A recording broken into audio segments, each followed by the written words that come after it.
Hi everyone, welcome again to Advanced Function MHF4U 1. In this lesson number 4, we're going to sketch graph of different types of functions. So our learning goal today are to create transform function from parent function and be able to use mapping rules. First, we are going to take a look at different types of function. The parent function is the simplest form. And we are going to do a transformation based on a parent function. And in order to do that, you need to know all the 5 key points to do the transformation. So here are the list of parent function, including linear, quadratic, cubic, reciprocal, square root, exponential, absolute value, sine, and cosine, which is these two are the trigonometry functions. Okay, so these are the polynomial functions. So first we have a linear function. So the linear graph looks like this, which is the positive slope. And the key points that you have to know for xy is -2, -1, 0, 1, 2.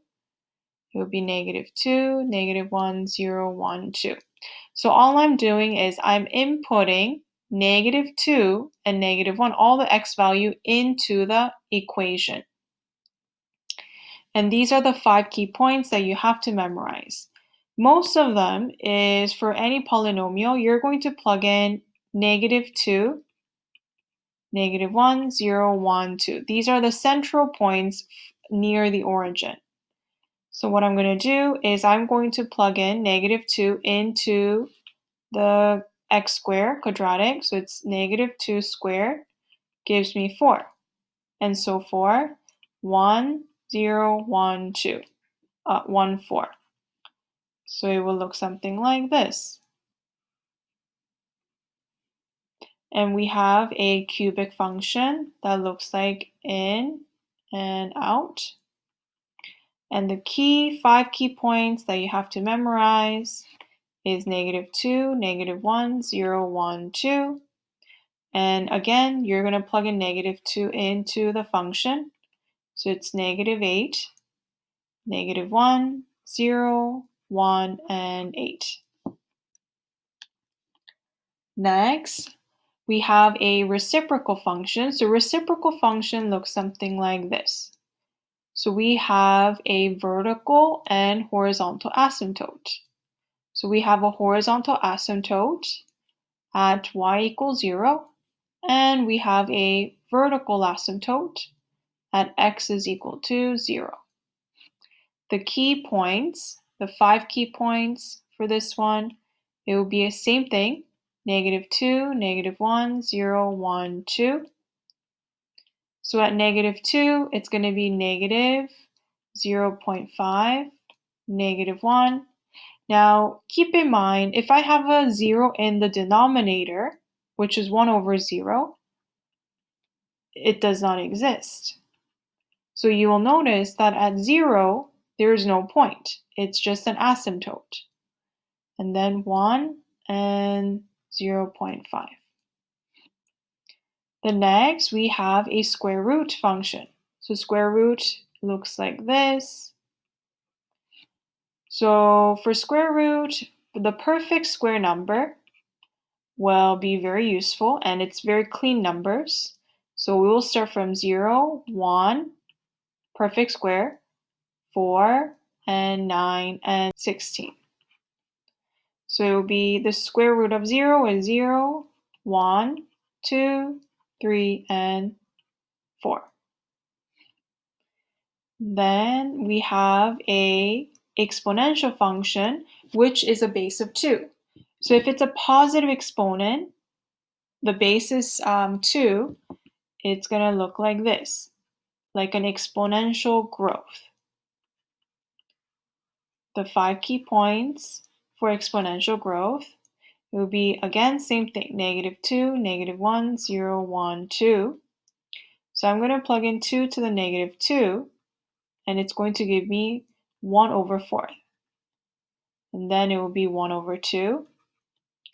And keep in mind, when you have 2 to the 0, anything to an exponent of 0 is 1. And then 2 and 4. So these are the numbers that you must memorize in order to do a transformation. Lastly, this is an absolute function. So absolute function looks like a parabola, but except that it's a perfect V shape. Sine function. So sine and cosine, we call it periodic. Periodic means that it's self-repeating of y values. So sine always starts up and down, and it's going to keep going forever. But we're going to concentrate on one cycle for now. And for cosine, you're starting from the highest.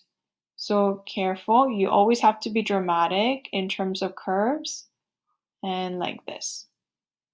Okay, so coming back to the original. Now, what are the 5 key points for absolute? Same thing, negative 2, negative 1, 0, 1, 2 around the center.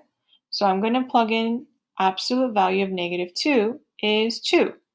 1, 0, 1, 2. For sine, we're going to use an angle of 1 unit circle, which is 360. Okay, so 0 degrees, 90, 180, 270, and 360. And then for y, 0, 1, 0, negative 1, and 0. Okay, same thing for this one, x, y. So the x is all the axes, 180, 270, and 360. So the sinusoidal for trigonometry is based on the axis. So this is 0, 90 degrees, 180 degrees, and 270, and 360. That makes up 1 unit circle. And then for y, for cosine, you're starting from the highest. So what that means is that it's same as sine, but we're starting from at 1. So it's 1, 0, negative 1, 0, and back to 1. Now, so we already went through the transformations, which is g of x. So this f function could be represented by all the functions that we just talked about, the parent functions. Okay, so the key characteristics, take a look at the a value, the b value, c, and d. Again, a and b represents reflection and transformations, and c and d represents translation, adding and subtracting. And the top two, these two are multiplying or dividing by that factor. Okay. Now this is something new, mapping rule. So mapping rule is always used to find a transfer function from a parent function. And in order to do that, you need to know the parent function, the 5 key points. So keep in mind, anything that is inside the function is represented with the red color, b and c. So this inside the function is going to affect the x value. Again, you have to think opposite. So for b, we are going to flip it, reciprocal, which is 1 over b times x, and negative c becomes positive c. Anything that is outside the function affects the y value. And you just read it exactly as you see. Anything that's outside the function. So a times y plus d. Okay. Question number 1. So graph each function using a mapping rule. So first, identify what the parent function is. The parent function is the absolute function. So y is equal to absolute of x. Now, look inside the bracket and see if I need to do any factoring or rearranging. It starts with a number. We don't like that. So what we want to rearrange it so that it starts with a number. With a variable. So -2, absolute negative x plus 1. Now, we don't like that it starts with negative, so we're going to factor completely whatever it's in front of x. So -2, absolute, negative, bracket, x minus 1, absolute plus 3. Okay, now, so what we're going to do, we are going to do some transformation. So if I have to write the transformation, first, we have a reflection through the x-axis over here. We also have a reflection through the y-axis over here. Reflect through the y-axis. And then this 2 represents a is greater than 1. So it's a vertical stretch by factor of 2. And then -1. So C is -1, so you always flip it. C is 1. So we're going to move to the right 1, and D is 3, meaning we're going to go up 3. Now, if I have to do the transformation using a mapping rule, so let's write down the parent function, the coordinate, -2, -1, 0, 1, 2. So 2, 1, 0, 1, 2. Now, -2, I'm just going to rewrite this. So let's write down the mapping rule. So anything that is inside the function affects the x. So negative, coming from here, negative x plus 1. Think opposite. And anything outside the function, the absolute, affects the y. So -2y plus 3. So what I'm going to do is I'm going to plug in my original into my transform function. I'm going to plug in -2 into x, so -2 plus 1. And then again, same thing for y. I'm going to plug in 2 into my y. And then plus 3. So I'm going to plug in -1 into the equation. So for this one, so it becomes 2, 1. And then now let's plug in 0. It's 1, and then 3. Let's plug in 1. Back to it.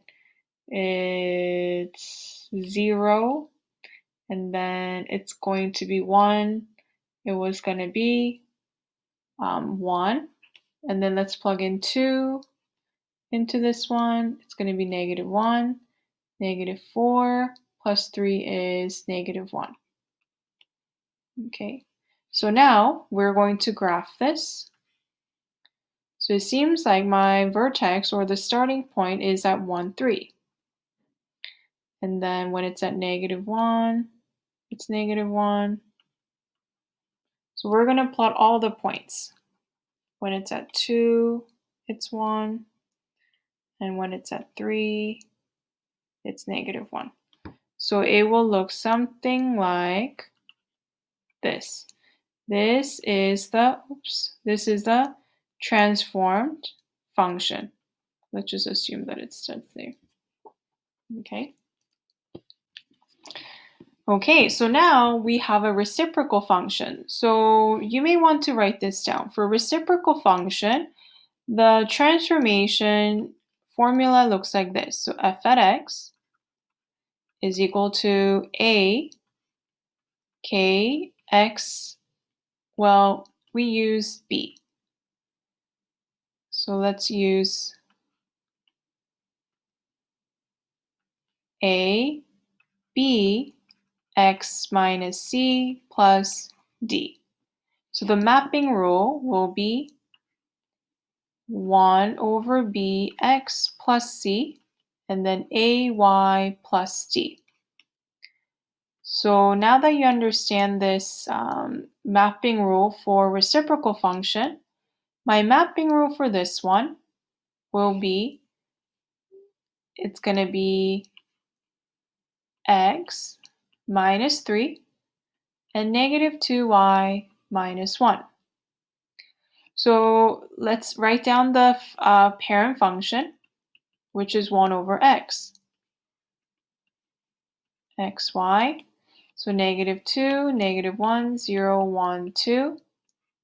So at 0 does not exist, negative 1, negative 0.5. It's 1 and 0.5. Okay, so let's do the transformation. Negative 2, x plus 3 minus 1. It will look like x minus 3, negative 2y minus 1.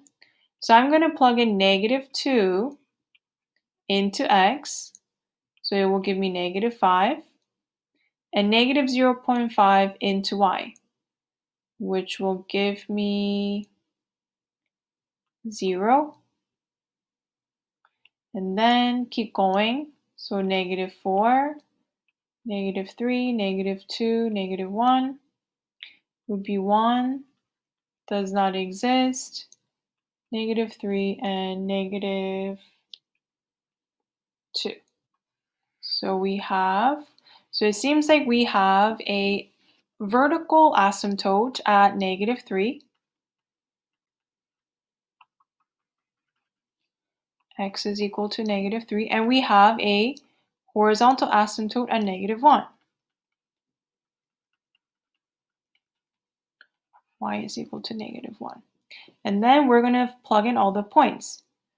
So negative 4 is 1, and negative 5 is 0,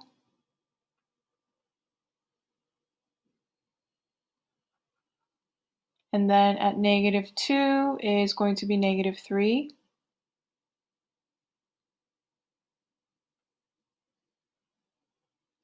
and then at negative 1 it's going to be 2.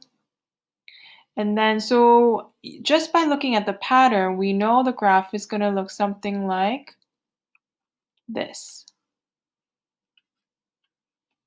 Okay.